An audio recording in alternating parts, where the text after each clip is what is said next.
The desert sun hung low over the cracked asphalt of Route 17, casting long shadows from the rusted chain-link fences that bordered the small town of Eldridge. Dust devils swirled lazily in the empty lots, carrying the faint scent of sagebrush and engine oil. Logan Pierce gripped the handlebars of his weathered Harley, the low rumble of the V-twin vibrating through his leather vest like a heartbeat he couldn't ignore. At 36, he was a man built from scars, faded tattoos from his days in the Road Crown MC, a jagged line across his jaw from a bar fight he'd walked away from years ago. But those marks paled against the one that ached deepest, the absence of Sarah, his wife. Gone 3 years now from a crash on these very roads. He'd promised her he'd go straight for their boy, Milo. And damn if he hadn't tried. Logan pulled into the driveway of their modest ranch house, the kind with peeling blue paint and a swing set gathering cobwebs. The engine cut off with a sigh, leaving only the distant cry of a hawk slicing the evening air. He kicked the stand down, boots crunching gravel, and glanced at his watch. 5:47 p.m. Milo should be home by now, the school bus rumbling past the old gas station at the corner. But the front door hung slightly ajar, a sliver of yellow light spilling out like an unspoken worry. Inside, the kitchen smelled of leftover chili from last night's dinner, untouched on the counter. Milo's backpack slumped against the fridge, a zipper half open, spilling crayons and a crumpled drawing of a motorcycle with a stick-figure family. Logan called out, his voice rough from the road. "Kid, you here?" No answer. He moved to the living room where the boy sat curled on the threadbare couch, knees to chest, staring at the blank TV screen. 9 years old, with Sarah's dark curls and Logan's stubborn chin. But tonight, Milo's face was a mask, eyes dull, lunchbox clutched like a shield, the peanut butter sandwich inside pristine and squished. "Hey, buddy." Logan knelt, his calloused hand hovering before resting on Milo's shoulder. The boy flinched, just a twitch, but it hit Logan like a punch. "Rough day?" Milo shrugged, whispering, "Ta to the bame," before catching himself and mumbling, "It's fine, Dad." But Logan saw it, the way his son avoided eye contact, the faint red marks peeking from under the sleeve of his hoodie. Fingerprints, fresh and accusing. Logan's gut twisted. He'd dropped Milo at Eldridge Elementary that morning, waving as the kid trudged toward the brick building with its faded banners, promising a safe place to grow. Safe. The word tasted like ash. That night, as the stars pricked the velvet sky outside, Logan sat at the scarred oak table, nursing a black coffee while Milo picked at his dinner. The boy ate in silence, the only sound the tick of the wall clock and the occasional creak of the house settling. Logan waited, patient as the miles he'd logged, trying to outrun his past. Finally, as Milo pushed his plate away, a crumpled paper fluttered from his backpack to the floor. Logan snatched it up before the kid could, unfolding the note with hands that suddenly felt too heavy. "Go back to the trash where you came from."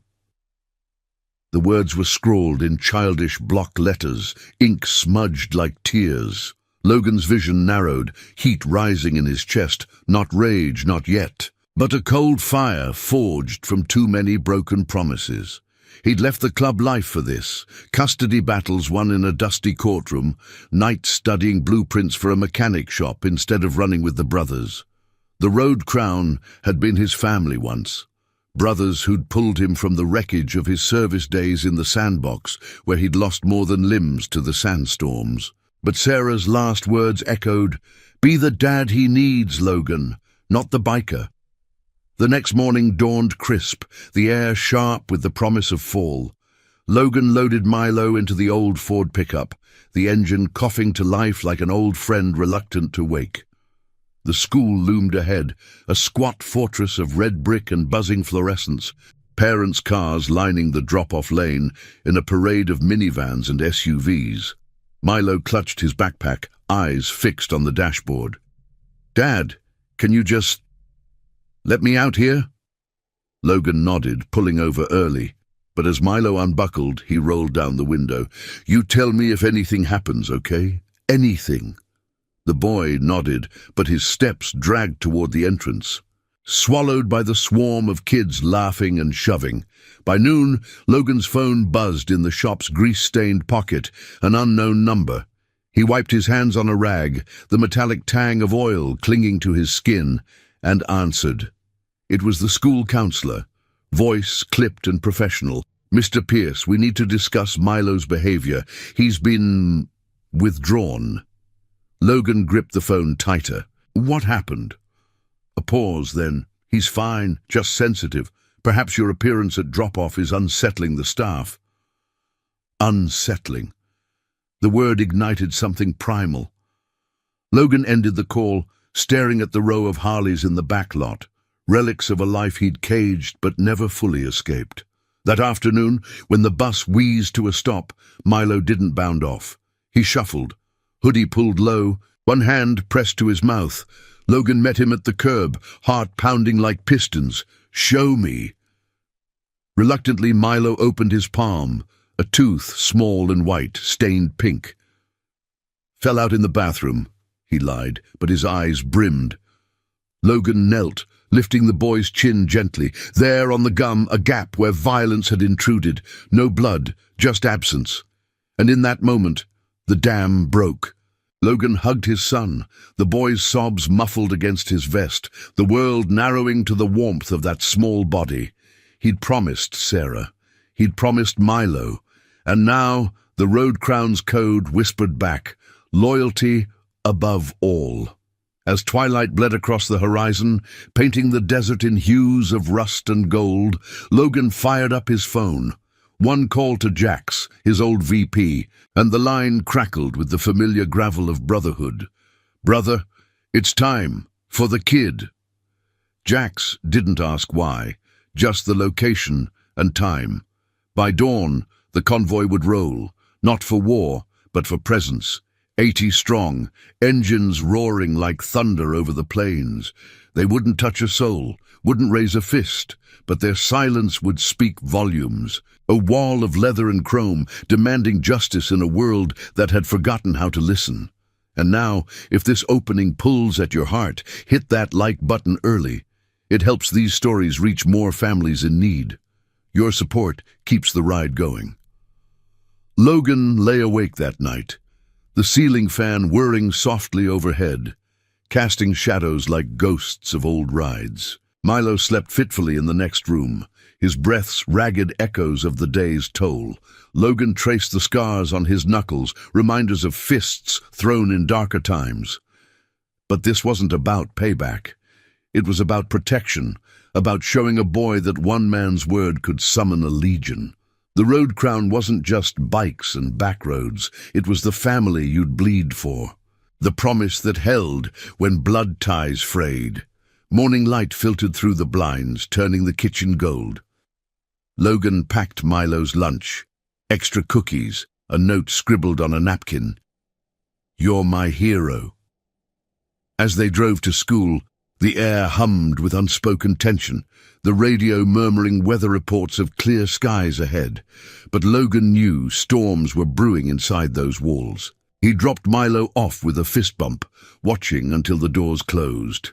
Then he turned the truck toward the clubhouse, a nondescript warehouse on the town's edge, where the air always smelled of polish and possibility. Jax was waiting, arms crossed over his broad chest, salt and pepper beard framing a grin. 80 confirmed, we're rolling at 10 sharp. The brothers gathered, veterans like Tank, with his prosthetic leg from the same war that haunted Logan. Quiet Elena, the only woman in the patch, who'd patched more wounds than any medic. They didn't need speeches. Logan's story spilled out in fragments. The note, the tooth, the school's shrug. Nods rippled through the group, eyes hardening with shared memory of slights endured. By 9:45, the lot thrummed. Engines fired in unison, a symphony of growls building to a crescendo. They rode out in formation, a steel river flowing toward Eldridge Elementary, dust trailing like a banner. No whoops, no revs, just purposeful silence. At 10:15, recess bell rang distant, and they pulled up in perfect line outside the chain-link fence, killing engines with precision. Capucettes tucked under arms, colettes gleaming under the sun. They stood like sentinels. The playground fell quiet, children pressing against the fence, teachers frozen mid-stride. Milo emerged, scanning the yard, his face lighting when he spotted Logan at the gate. No shouts, no drama, just a father holding a sign. "My son deserves peace." The words hung simple, bold against the blue sky. Brandon Sutter and his pack hovered, faces paling, their taunts dying unspoken. For the first time, the balance shifted, not by force but by unyielding presence. The playground air thickened with the scent of fresh-cut grass and hot rubber from the bikes. The silence broken only by the distant squeak of swings, abandoned mid-arc. Children clustered like startled birds against the chain-link fence, their whispers a low buzz under the relentless sun. Teachers hovered at the edges, clipboards clutched like shields, eyes darting from the row of leather-clad figures to the principal's office window where Janet Hollis peered out, her face a mask of calculated calm. Logan stood at the forefront, the sign steady in his grip, its black letters stark against the white cardboard. He didn't move, didn't speak, just held his ground. The weight of 80 brothers at his back, a quiet thunder. Milo froze midway across the blacktop, his sneakers scuffing to a halt. The other kids parted around him, some giggling nervously, others staring wide-eyed at the spectacle. Brandon Sutter, the ringleader with his father's sharp jaw and perpetual smirk, nudged his cronies but said nothing, his bravado evaporating like morning dew. For a heartbeat, the world narrowed to father and son. Milo's eyes, wide with a mix of fear and wonder, locking onto Logan's. A small smile tugged at the boy's lips, tentative as a first raindrop. Logan nodded once, the gesture saying everything words couldn't. "I'm here. You're safe." From the school's side door, Keisha Monroe emerged, her steps measured but urgent. At 27, she was the newest teacher, her classroom a haven of colourful posters and open discussions in a building that often favoured order over empathy. She'd seen the signs before, the withdrawn glances, the unexplained absences, the way certain names on report cards carried unspoken privileges. But today, with the fence lined in chrome and resolve, something shifted in her. She approached the gate, her floral skirt fluttering in the breeze, and unlocked it with a key from her lanyard. "Mr. Pierce," she said softly, voice carrying just far enough. "Can we talk inside, away from this?" Logan glanced at Jax, who gave a subtle nod, the signal to stand down but stay vigilant. He folded the sign under his arm and followed Keisha through the gate, the click of the lock echoing like a decision made. The hallway smelled of chalk dust and cafeteria trays, fluorescent lights humming overhead. Milo trailed behind, hand slipping into Logan's, the boy's palm warm and trusting. They stopped in Keisha's empty classroom, posters of far-off deserts curling at the edges, a stark contrast to Eldridge's dusty confines. "I know why you're here," Keisha began, closing the door with a soft thud. She pulled out her phone, fingers trembling slightly as she scrolled to a folder labeled Concerns. "It's not just Milo. I've documented everything. Incidents, parent complaints swept under the rug. Brandon's father, Evan Sutter. He's on the school board. Donates generously. Last year, a girl in my class had similar marks. Rough play, they called it, but I have timestamps, notes from the custodian who cleaned up after a fight in the bathroom, videos from the hall cams, though they're glitchy on purpose, I think." Logan's jaw tightened, the scars on his knuckles whitening as he clenched a fist. Not in anger, but in the slow burn of realization. This wasn't isolated cruelty, it was a system rotten at the core, protecting its own while kids like Milo paid the price. "Why now?" he asked, voice low, the rumble of his old life threading through. Keisha met his gaze, her eyes fierce. "Because you're here, all of you. It woke something up. Parents are texting me already, ones who've stayed quiet too long. And Milo, he's not the first from a different family. The notes, the shoves, it's targeted to make you all feel small." Outside, the bikers held formation, unmoving statues under the climbing sun. Tank shifted his weight on his prosthetic, the metal glinting, while Elena scanned the faces beyond the fence, her medic's instincts alert for any escalation. Whispers spread among the children. "Are they gonna fight? Nah, look, they're just standing." Dean, a few parents arrived for early pickup, cars idling at the curb, phones raised to capture the scene. Janet Hollis burst from the office then, heels clicking sharply, her coordinator badge swinging like a pendulum. "This is inappropriate. You'll scare the children. Leave now or I'll call the authorities." Jack stepped forward, helmet in hand, his presence alone enough to pause her advance. "Ma'am, we're not here to scare anyone, just to pick up our own." His words were even, laced with the gravel of desert winds, but they carried the weight of the club's code. No threats, only truth. Hollis faltered, glancing at the growing crowd of parents now murmuring in clusters. One mother, her face lined with quiet worry, approached the fence. "My Tommy said the same things happened to him last spring. They blamed the kid." The ripples spread. Another father, sleeves rolled up from a day at the mill, nodded. "Evan Sutter's boy started it with my girl too. Thought we wouldn't speak up." Phones buzzed, texts flying as the unspoken alliance formed, not from leather vests, but from shared pain.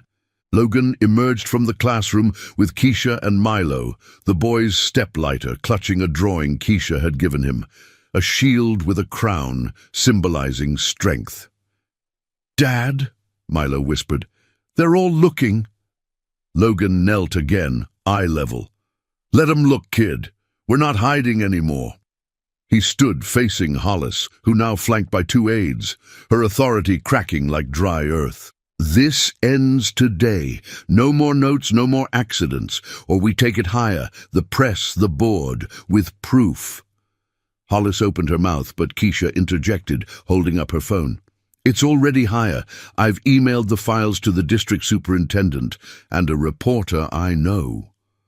The recess bell rang shrill, signaling end to the chaos, but the real shift lingered in the air, heavy as exhaust. The bikers mounted up slowly, engines coughing to life in a staggered roar that vibrated the ground. They didn't peel out in fury, instead they idled, waiting as Milo climbed into Logan's truck, waving shyly at the fence. One by one, the convoy pulled away, dust settling in their wake, leaving behind a school forever altered. Evan Sutter arrived late, his luxury SUV screeching to a halt, face thunderous as he surveyed the empty line, but the damage was done, not to bodies, but to secrets. Back at the ranch house that afternoon, as the sun dipped low, casting amber through the windows, Logan sat with Milo on the porch swing. The boy munched an apple, juice dripping, his gap-toothed grin returning. "They stopped, Dad, after you came."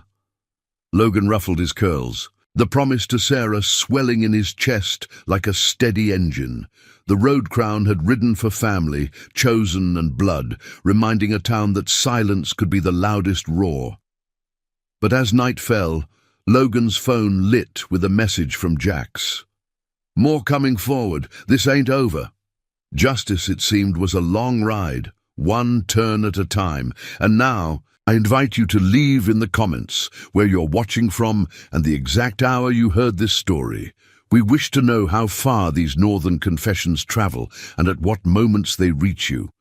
The evening shadows stretched long across the ranch house porch, where the swing creaked rhythmically under Logan and Milo's weight. The air carried the faint tang of cooling earth and distant rain, a rarity in Eldridge's parched landscape. Milo leaned against his father's side, the apple core forgotten in his lap, his small chest rising and falling with the ease of a burden lifted. if only for the moment. Logan's arm draped protectively around him, fingers absently tracing the frayed edge of the boy's hoodie. The road crown's engines had faded into memory, but their echo lingered in the quiet, a reminder that presence could reshape more than playground dirt. Inside, the kitchen light spilled warm onto the linoleum, where Jax had left a six-pack of root beer, non-alcoholic, a nod to Logan's straight path.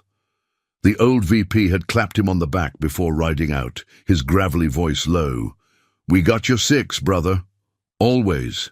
Logan cracked one open for Milo, the fizz a small celebration amid the storm's aftermath. But as the boy sipped, his eyes drifted to the window, where the truck's headlights had carved paths in the gravel earlier. "Dad, what if they come back, like the bad kids?" Logan's throat tightened, the scars on his jaw pulling taut. He set his bottle down, the glass clinking like a vow renewed. "They won't, not alone, and if they try, we've got eyes everywhere now." Sleep came fitful that night, the house groaning under a wind that whispered secrets through the cracks. Logan tossed in the dim glow of his bedside lamp, Sarah's photo on the nightstand, a candid shot from their wedding, her laugh frozen in time. He'd buried the grief deep, trading barroom brawls for bedtime stories. But tonight it surfaced like oil in water. The promise he'd made her bedside, as monitors beeped their final rhythm, replayed, "I'll keep him safe, no matter what." By 2 a.m., his phone vibrated on the charger, pulling him upright. Keisha's name flashed, unknown until today, but now a lifeline. "Mr. Pierce, sorry for the hour." Her voice was hushed, edged with urgency, the background hum of a late-night drive. "I couldn't wait. After recess, Hollis cornered me in the staff lounge. She's furious, says your stunt could cost jobs. But she let something slip. Evan Sutter's been pressuring the board for years, not just donations, favors. His company's got ties to the district budget, and they've buried complaints to keep it quiet." I dug deeper after emailing those files. There's a pattern. Kids from the edge of town, like Milo, always the ones dismissed as trouble. Logan swung his legs over the bed, boots hitting the floor with a thud that echoed his pulse. The room smelled of aged wood and faint motor oil from his vest on the chair. "Proof?" he asked, already pulling on jeans, the denim rough against his skin. Geisha paused, tires crunching over unseen gravel on her end. "More than notes. I accessed the old logbooks. Hollis signed off on resolved incidents that weren't. And there's a whistleblower from 5 years back, a janitor who quit after seeing too much. He emailed me anonymously tonight. Says Sutter's boy isn't the only one. It's a clique, protected because their parents run the town." Dawn broke with a bruised sky, clouds gathering like unspoken accusations over the desert flats. Logan brewed coffee strong as regret, the steam curling toward the ceiling while Milo dressed for another day at school. The boy moved slower now, backpack zipped tight, but there was a spark in his eyes, fed by yesterday's shield of chrome. "You coming again, Dad?" Logan ruffled his hair, the curls springing back defiant. "Not today, kid, but Jax'll swing by at lunch. Eat your sandwich." He watched the bus rumble away from the curb, taillights fading into the morning haze, then fired up the Harley. The engine's growl was a comfort, vibrating through his bones as he headed for the clubhouse. The warehouse lot buzzed with purpose, bikes lined like soldiers at rest, the air thick with polish and fresh brew. Elena met him at the door, her ponytail swinging as she handed over a steaming mug. Tank pulled strings, talked to a buddy in the county clerk's office. Sutter's name pops up in every budget override. And get this, the school's security cams, half are dummies installed cheap to avoid real oversight.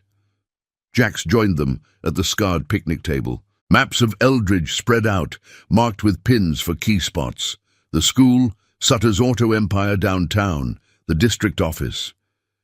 "We don't ride in blind," Jack said, his beard shadowing a grim smile. "This is about truth, not tires." By mid-morning, the pieces aligned. Keisha arrived unannounced, her car pulling up with a sputter, dust clouding the lot. She clutched a USB drive, knuckles white. The janitor, real name's Raoul, met me at a diner. He has photos from the bathrooms, timestamps matching the logs. Kids cornered, no teachers in sight, and Hollis knew she rerouted patrols. Logan's fists clenched on the table, the wood grain biting into his palms. Not rage, but the slow forge of resolve, the kind that had carried him through sand-swept patrols overseas, where loyalty meant survival. We take it to them, clean, no shadows. The district office squatted on the town's main drag, a glass-fronted building reflecting the overcast sky like a false promise. Logan and Jax entered first, the lobby smelling of stale air and bureaucracy, receptionists' eyes widening at their vests. Keisha followed, professional in slacks and blouse, her drive tucked in her pocket. They were ushered to a conference room, with a superintendent, a wiry man named Hargrove with wire-rimmed glasses, waited flanked by aides. Hollis sat rigid at the end, lips pursed. "This is highly irregular," Hargrove began, but Logan cut in, voice steady as a low rev. "Irregular's what they've been doing to our kids." Keisha plugged in the drive, the projector humming to life on the blank wall. Images flickered, blurred but damning, huddled figures in dim halls, dates aligning with complaints. Raoul's testimony scrolled as text, anonymous but irrefutable. Gasps rippled, Hollis's face drained of color. "Fabrications," she stammered, but Hargrove held up a hand, eyes narrowing on a familiar signature. "Janet, is this your approval?" The room fell silent, the weight of exposure pressing like desert heat. Sutter wasn't there yet, but his shadow loomed in every denied report. Outside, as rain began to patter against the windows, Logan stepped into the hall, phone buzzing with a text from Elena. Milo's lunch check clear, but Sutter's circling the school. The ride back felt heavier, tires slicing through gathering puddles, the storm mirroring the one brewing.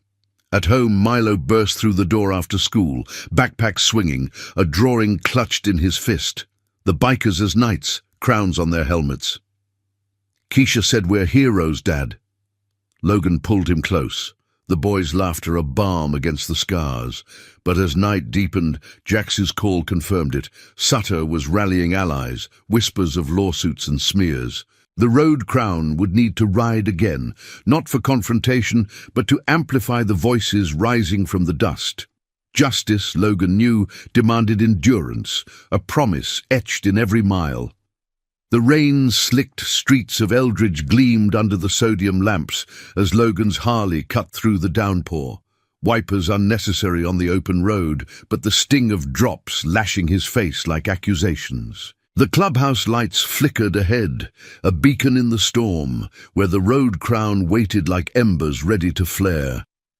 He killed the engine in the lot, water pooling around his boots, the scent of wet leather mingling with the earthy petrichor rising from the cracked pavement. Jax emerged from the shadows, towel in hand, his broad frame silhouetted against the open door. "How'd it go?" The question hung heavy, laced with the low hum of fluorescent bulbs inside. Logan dismounted, shaking off the rain like a dog, his vest clinging cold to his skin. They saw it.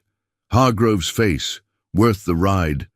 But Hollis is scrambling, and Sutter's got his claws out. They stepped inside, the warehouse air thick with the aroma of reheated coffee and machine oil. Brothers clustered around a space heater that cast flickering warmth. Elena looked up from her laptop, screen glowing with fresh emails, her fingers pausing mid-keystroke. Districts in damage control. Keisha forwarded their response. Internal review promised by week's end, but whispers say Sutter's lawyered up, painting you as the agitator. Tank leaned against a workbench, his prosthetic leg propped casually, the metallic gleam catching the light. "Let him. We've got the receipts." He tapped a folder of printed logs, the paper edges curling from humidity. Logan nodded, but the weight settled deeper in his chest. Not triumph, but the gnawing certainty that truths unearthed often dug up more dirt. He poured a mug of coffee, steam rising like ghosts, and sank onto a stool, the wood creaking under him. Milo was home with a neighbor, safe for the night, but the boy's drawing burned in his pocket. Knights on steel steeds, a crown of thorns and chrome. A child's faith, fragile as desert bloom. By midnight, the storm eased to a drizzle, tapping the tin roof like impatient fingers. Jax spread a map on the table. Pins marking Sutter's empire, the auto dealership sprawling like weeds, the board meetings where favors flowed unchecked. He's not just influential, he's entangled. Raoul's photos tie into old complaints from the mill workers' kids. Sutter's company supplies the buses, cheap parts, skipped maintenance. One crashed 2 years back, pinned on driver error. But the logs showed tampered brakes. Logan's grip tightened on the mug, ceramic hot against his palm. The parallels hit like aftershocks, his own loss on Route 17, Sarah's Harley skidding on faulty asphalt, the official report closing too quick. "Coincidence," he murmured, voice rough as gravel. Elena shook her head, scrolling through a database. "Pattern, Keisha's reporter friend bit, local papers running a piece tomorrow. Shadows in the schoolyard. Anonymous sources, but it names the cover-ups." The group fell quiet, the heater's fan whirring the only sound, until Jax broke it. "We ride with it. Escort her to the press conference. Show the town's watching." Logan met his eyes, the bond forged in foxholes and backroad runs pulling taut. The road crown wasn't blood, but it was unbreakable.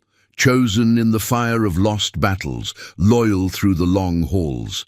He'd walked away once for Milo, but now the circle closed, pulling him back not for vengeance, but vindication. Dawn crept in grey and reluctant, the sky a bruised canvas over the flats. Logan collected Milo from the neighbors, the boy's eyes bright despite the early hour, clutching a backpack stuffed with crayons and dreams. "School again?" Milo asked, climbing into the truck, the cab smelling of rain-damp seats and faint crayons. Logan started the engine, the rumble a steady pulse. "Yeah, kid. But today, it's different. Keisha's gonna make sure." He dropped Milo at the curb, watching the doors swallow him, then veered toward the rendezvous point, a diner on the outskirts, neon sign buzzing, open 24/7, like a promise kept. Keisha waited in a booth, nursing black coffee, her face drawn but determined, the USB drive now a talisman on the table. The place hummed with truckers and early risers, the sizzle of bacon underscoring their words. "Hargrove called me at home, wants a meeting, says we can resolve internally if I pull the story." She pushed a napkin aside, revealing a fresh printout, an email chain from Sutter to board members, casual threats veiled as concerns. "He's scared, but so was I until yesterday." Logan slid into the seat opposite, the vinyl creaking. "You're not alone now." The convoy assembled by 8 a.m., engines idling in the diner's lot, a phalanx of chrome against the misty morning. Not 80 this time, 30 strong, enough to line the streets without overwhelming, their presence a silent amplifier. They rolled into town proper, tires hissing on wet asphalt, drawing stares from sidewalks where shopkeepers paused mid-sweep. The press conference was set at the old courthouse, a stone edifice with pillars like weary guardians. Flags limp in the damp air. Reporters milled outside, cameras slung like weapons, the scent of fresh ink and coffee mingling with exhaust. Keisha stepped to the podium first, voice steady under the overcast sky, her words cutting through the murmur. "For too long, Eldridge Elementary has silenced the vulnerable. Today, we bring light." She detailed the logs. The photos blurred for privacy but sharp in implication, marks of aggression dismissed, patterns of protection for the powerful. Flashbulbs popped like distant thunder, questions flying. Who authorized the cover-ups? Is Sutter involved? Logan stood at the edge with Jax, arms crossed, the club's vests a uniform wall. Milo watched from the truck, parked nearby, Elena keeping him company with stories of road adventures. Evan Sutter arrived mid-statement, his SUV barreling up, face flushed beneath a tailored coat. He pushed through the crowd, aides trailing, voice booming. "This is slander. My family's given to this community." But Keisha held up a hand, calm as a desert wind. "Your donations bought silence, Mr. Sutter, not innocence." The reporters swarmed him then, mics thrusting like spears, his bluster cracking under scrutiny. Logan caught Milo's eye through the window, the boy nodding solemnly, a small fist raised in quiet solidarity. As the conference wrapped, rain threatening again, a murmur rippled from the back. More parents emerged.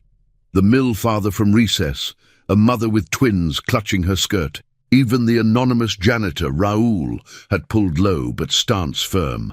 "I've waited years," he said into a microphone, voice gravelly with release.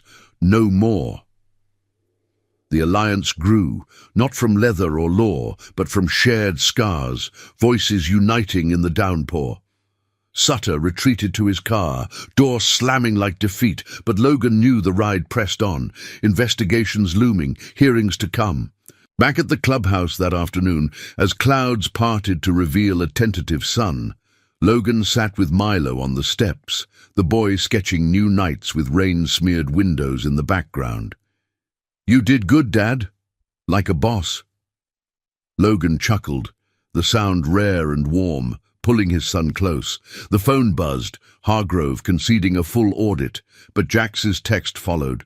Sutter's filing motions. "We hold the line." Endurance, Logan thought, the engine of honor carrying them mile by unforgiving mile. The road crown's promise echoed in every heartbeat. Family chosen, justice claimed, one silent stand at a time. If this chapter stirs something in you, hit that like button. It helps these tales of quiet strength reach more hearts in the shadows. The courthouse steps still echoed with the fading chatter of reporters as Logan guided Milo away from the truck, the boy's small hand warm in his, despite the chill dampness clinging to the air. Puddles dotted the sidewalk like scattered judgments, reflecting the fragmented sky where clouds parted grudgingly to let slivers of sun pierce through. The press conference had ended on a high note of reluctant admissions, but Logan's instincts, honed from years of reading the road's subtle curves, told him the turns ahead would be sharper. Sutter's glare, as he stormed off, lingered in his mind. A predator, cornered, not cowed. They rode home in silence, the Harley's engine a low thrum beneath the intermittent patter of residual rain on the windshield. Milo fiddled with the drawing in his lap, the paper crinkling softly, his gap-toothed smile tentative but real. "Did we win, Dad?" The question hung simple, laced with the innocence Logan fought daily to preserve. He glanced over, the desert blurring past in streaks of sage and stone. "Not yet. Kid, but we're rolling. That's half the fight." The ranch house came into view, its blue paint a muted beacon against the greening horizon. The porch swing swaying gently in the breeze like an old ally waiting. Inside, the air smelled of fresh bread. Elena had stopped by earlier, leaving a loaf wrapped in foil on the counter, her medic's touch extending to comforts beyond bandages. Logan sliced pieces for them, the knife scraping wood, steam rising with a yeasty warmth that eased the knot in his chest.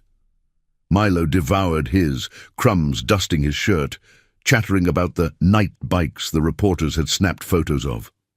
For the first time in weeks, laughter bubbled up unforced, a sound like distant thunder rolling in soft.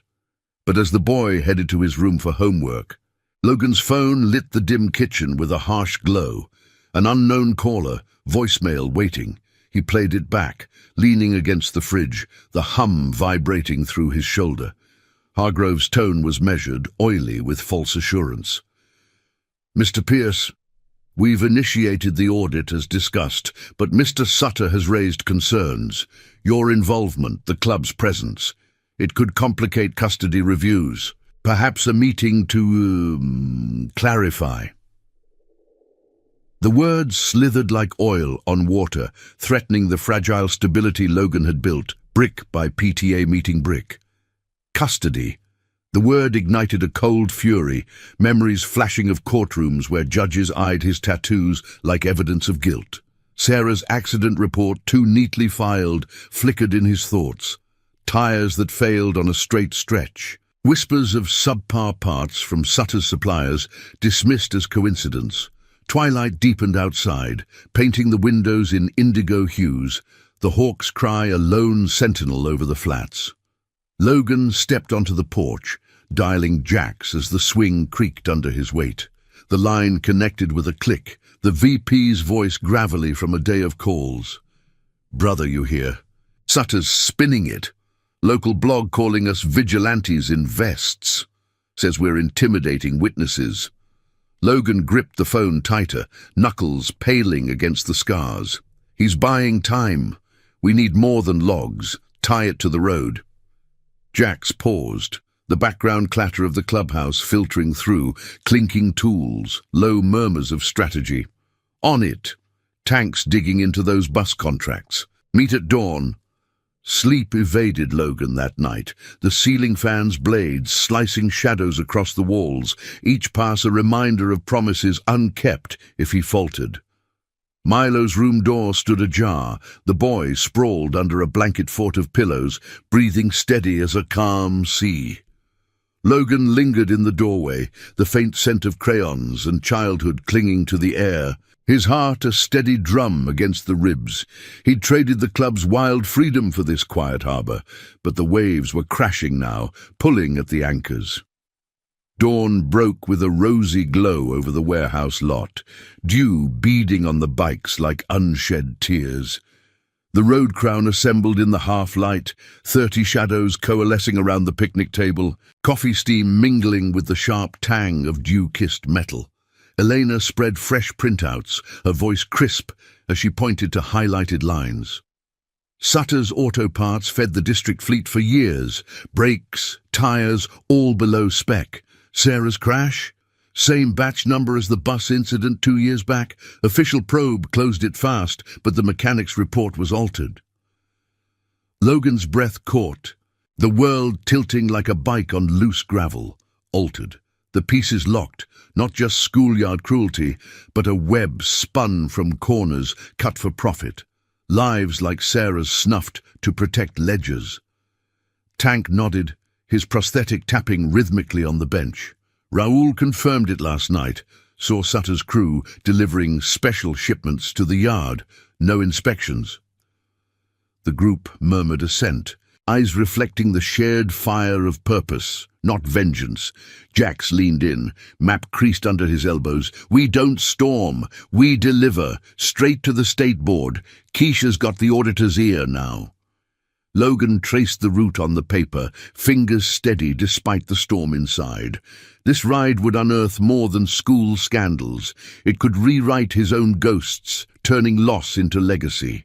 By mid-morning, the convoy formed, engines purring to life in a staggered chorus that vibrated the ground. They escorted Keisha's unassuming sedan to the county line, where a state investigator waited in a nondescript office building, its facade as bland as the secrets it guarded. The air inside smelled of recycled paper and stale resolve. Fluorescent lights buzzing overhead like hesitant witnesses. Keisha presented the dossier first, her words measured, the USB drive clicking into a port with finality. Logan followed, his testimony raw but restrained. The notes in Milo's bag, the tooth in his palm, the pattern of dismissal that echoed Sarah's unanswered questions. The investigator, a woman named Reyes with sharp eyes and a no-nonsense bun, flipped through pages, her pen scratching notes. This implicates more than education, transportation safety, potential fraud. Sutter's name surfaced repeatedly, a thread pulling tighter.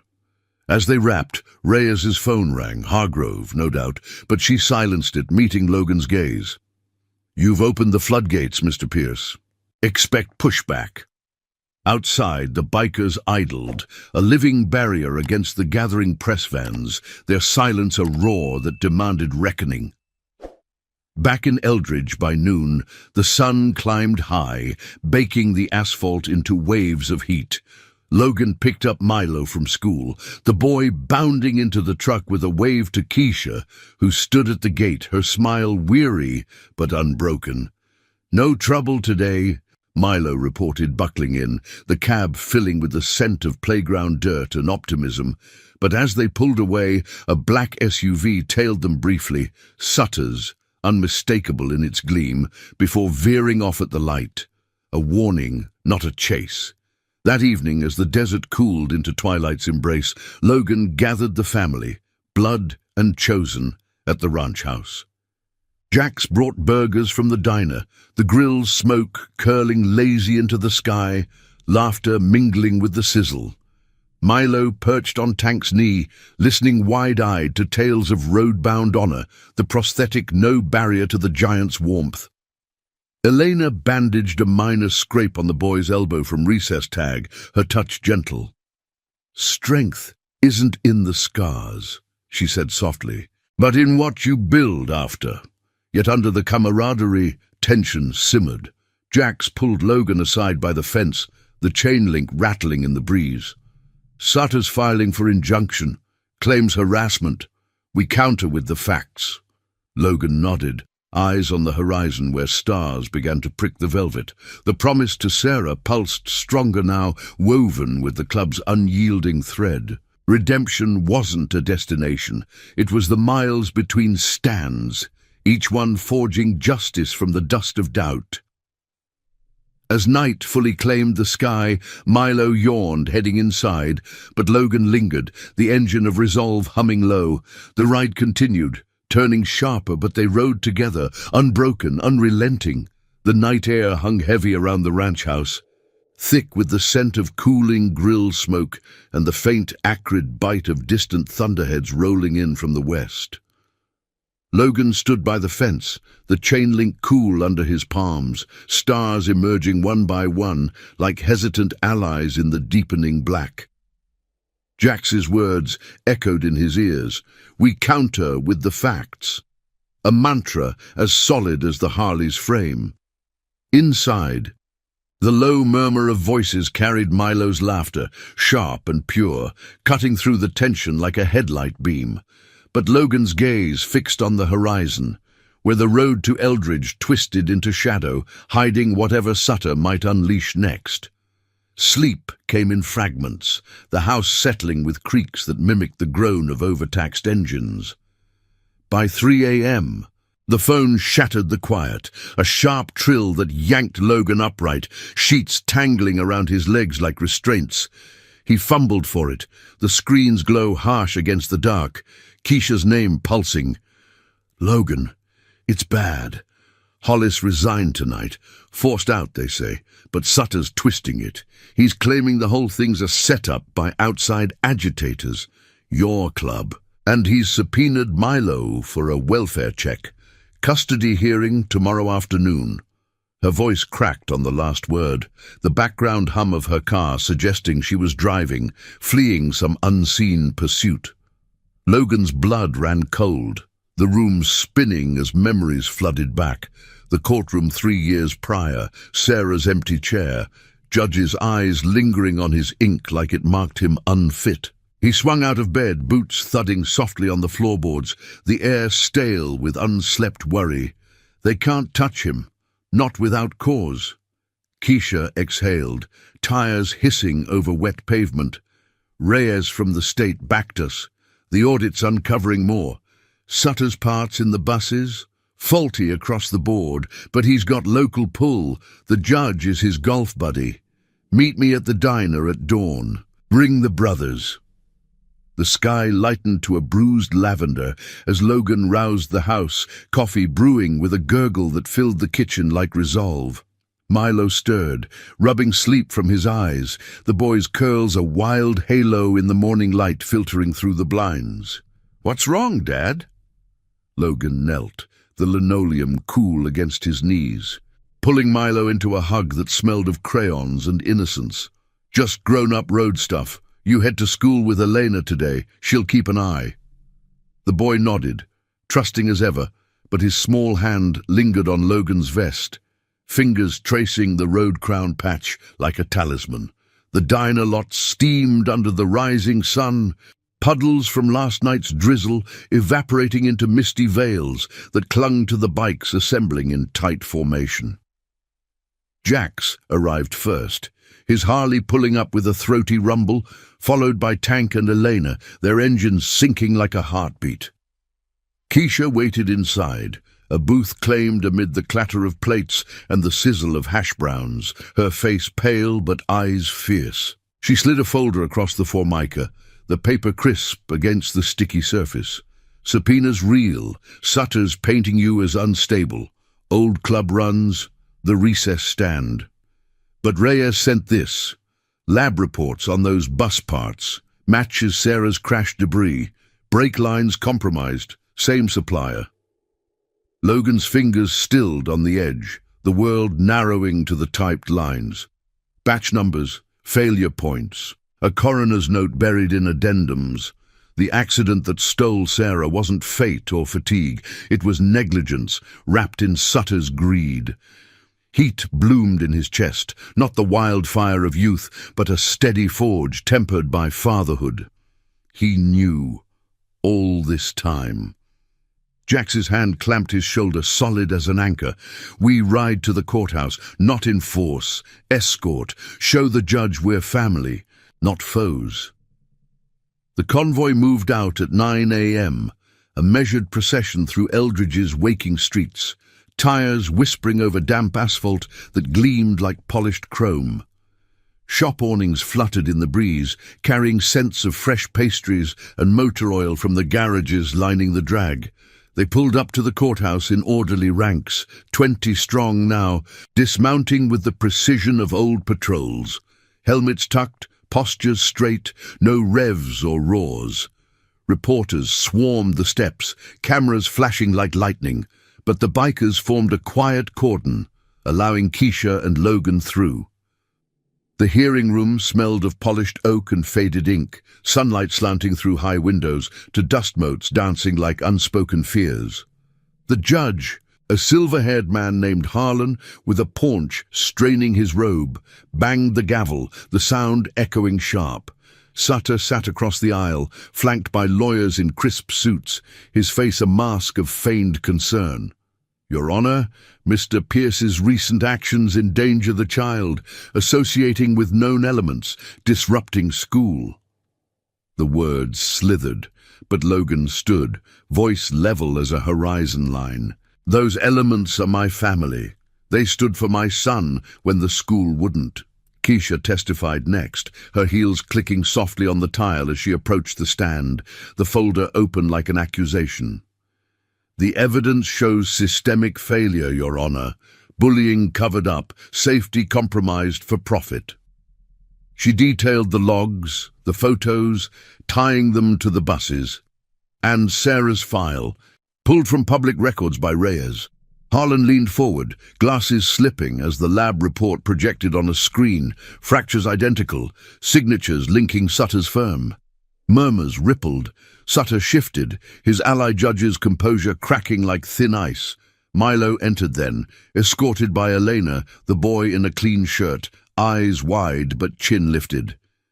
He took the stand without prompting, voice small but steady. My dad's good. He makes me lunches, the bikers. They're nice. They came because the other kids were mean. The room hushed, the weight of a child's truth heavier than any ledger. Sutter's lawyer objected, but Harlan waved it off, eyes narrowing on the evidence stack. Enough! This hearing's about welfare, not vendettas. Mr. Sutter, your involvement raises questions the state will address. Adjournment came swift, the gavel's crack a punctuation. Outside, the sun beat down, baking the steps into warmth that seeped through Logan's boots. Reporters pressed, but Jax's presence parted them like a bow wave. Milo ran to Logan, arms wrapping tight, the hug a lifeline amid the flashbulbs. Did I do okay? Logan knelt, the pavement rough against his knee, ruffling the curls. "Better than okay, kid. You rode point." Sutter stormed past, eyes venomous. But the tide had turned, audits expanding, his empire under scrutiny. Back at the ranch that afternoon, as shadows lengthened across the yard, the house filled with the chosen family's hum. Tank-grilled steaks, smoke curling lazy, while Eleanor quizzed Milo on homework, her laughter blending with the boys. Jax pulled Logan aside to the garage, where the Harley sat like a faithful steed, tools scattered on the bench. Reyes called, full probe into Sutter's operations.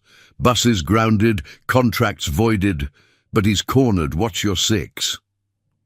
Logan nodded, wiping a rag over the chrome, the metal gleaming with promise.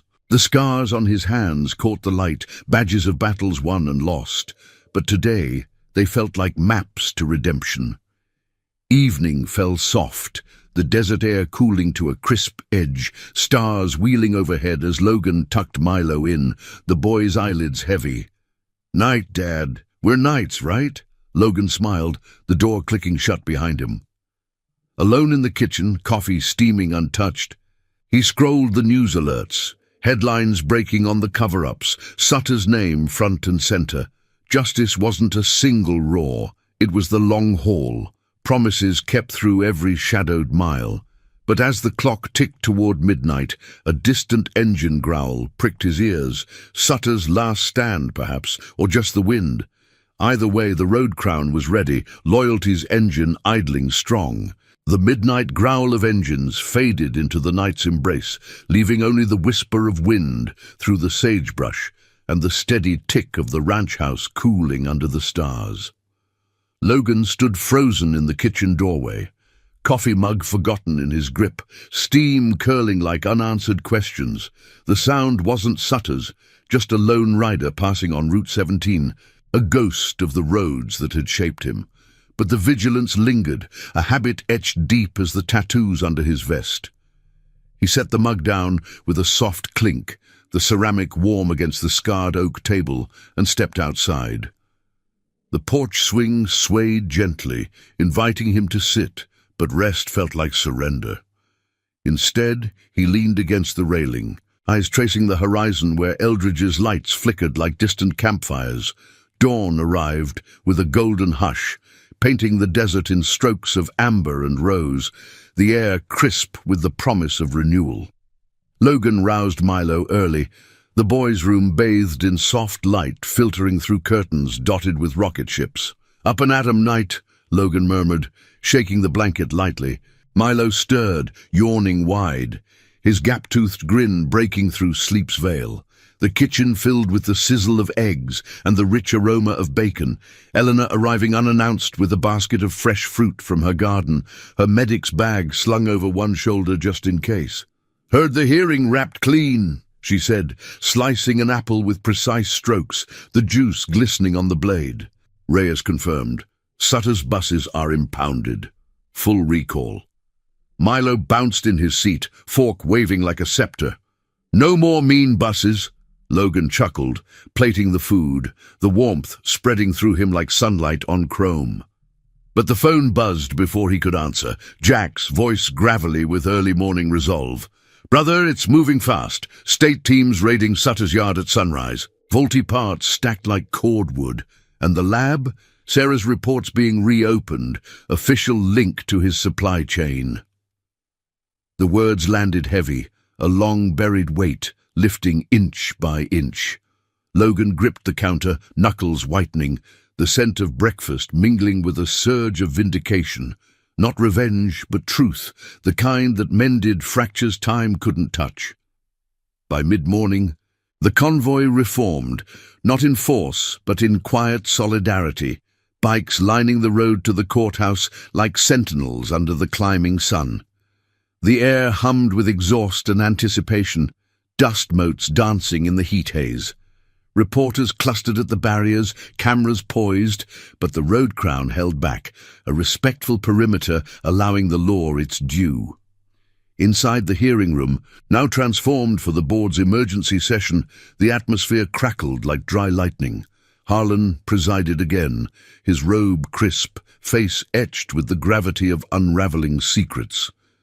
Sutter sat diminished, ties loosened, lawyers whispering urgently as folders of evidence piled before him. Logs from the school, invoices from the auto yard, coroner's amendments tying faulty brakes to 3 crashes, including Sarah's. Keisha took the stand first, her voice clear and unyielding, the floral scent of her blouse a soft contrast to the room's stale tension. These aren't isolated errors. They're choices, protecting profit over people, silence over safety. She projected the timeline, school complaints buried alongside maintenance waivers, Sutter's signatures weaving through it all. Parents filled the benches now, the mill father nodding solemnly, Raoul the janitor testifying in measured tones about shipments in the dead of night. "I swept it up, but I couldn't forget," he said, eyes steady on Sutter, who avoided the gaze, sweat beading on his brow. Logan followed, called as a witness, his boots echoing on the tile as he approached. The judge's eyes flicked to his vest, but there was no judgment, only curiosity. "Mr. Pierce, your role in this?" Logan stood tall, the scars on his jaw catching the light. "I stood for my son. For every kid dismissed, the road crown. We're the family that shows up when systems fail." He detailed Milo's notes, the tooth, the recess stand, not as intimidation, but as awakening. Presence broke the quiet. Truth does the rest. Murmurs rippled. Even Sutter's lead counsel shifted uncomfortably as Reyes entered from the wings, her briefcase snapping open to reveal sealed reports. "Criminal inquiry underway, Your Honor. Embezzlement, endangerment, the web's wide." The gavel fell at noon, the sound definitive as an engine cut off. "Mr. Sutter, you're relieved from all board duties pending charges. The school undergoes full reform, independent oversight, anti-bullying protocols mandatory." Sutter rose, face ashen, but his exit was unceremonial, aides trailing like shadows fleeing light. Outside, the sun blazed triumphant, baking the steps into a welcoming warmth. Reporters surged, but Jax's arm guided Logan through. The club's line parting seamlessly. Milo waited at the truck, Elena's hand on his shoulder, the boy's face alight as Logan approached. "Dad, did we fix it?" Logan scooped him up, the weight familiar and fierce, spinning once before setting him down. "We did, kid. All of us." The afternoon unfolded in waves of closure, the ranch house a hub of chosen kin. Tank fired up the grill again, burgers sizzling with the tang of onions and peppers, laughter echoing across the yard where Milo chased a soccer ball, his shouts mingling with the hawk's cry overhead.